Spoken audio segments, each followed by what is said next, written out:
kami sudah menyampaikan ke Pak Dirjen Imigrasi terkait mereka yang hampir menjadi korban penempatan ilegal. Kemarin kami baru gerebek lagi, Pak. 19, 18. Anak-anak muda usia 20 sampai 35. 15 orang itu asal Sulawesi Utara, Pak. Hampir diberangkatkan ke Singapura. Saya posisi di Hong Kong. Dikabari terkait ada penampungan ilegal. Saya perintahkan Pak Dirjen Dayan Pelindungan melakukan penggerebekan dan berhasil. Nah, masalahnya banyak kasus ketika kita melakukan pencegahan, itu kan prosesnya gini, Pak. Kalau kita cegah, mereka dijadwal kesehatan. Biaya kami, makan, minum 3 kali. Peralatan mandi kita berikan, tiket pesawat kita siapkan.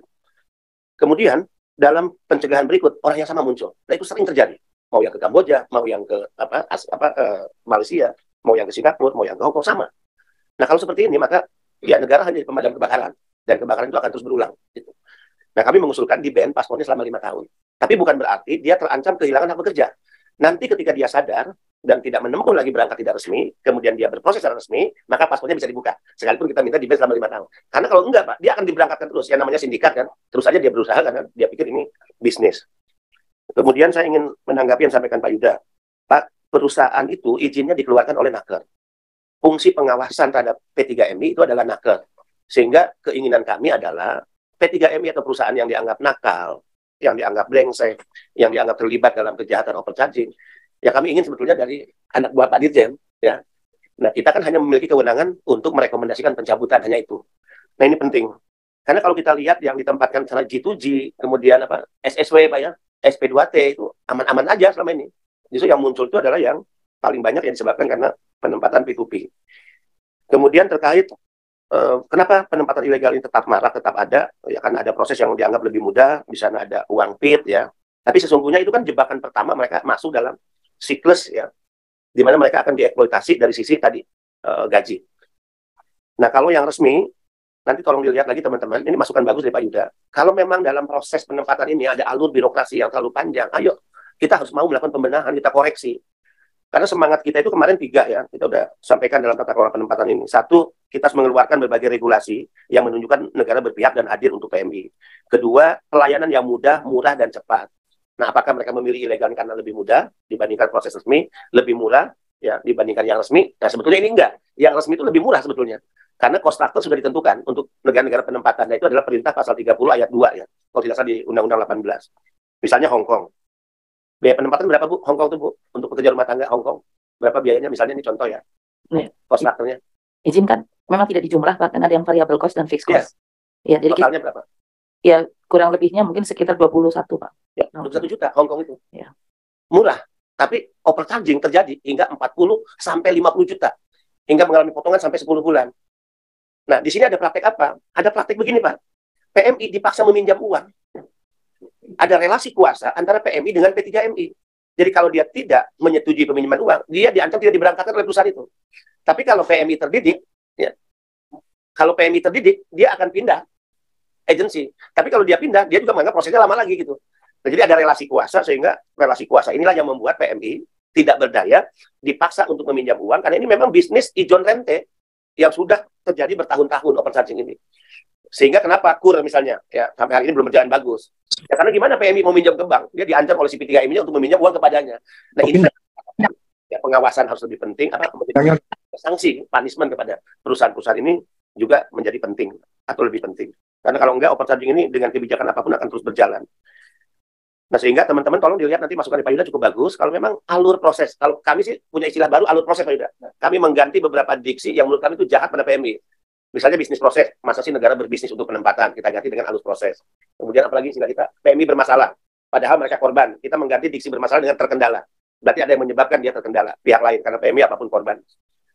Kemudian pasar kerja, kita sudah mengganti di situ dengan peluang kerja, kayak begitu ya. Mereka yang menganggap penempatan ini sebagai bisnis, dan yang paling mudah untuk mendapatkan uang banyak itu dengan cara non-prosedural, ini tetap, sebetulnya akan tetap terjadi.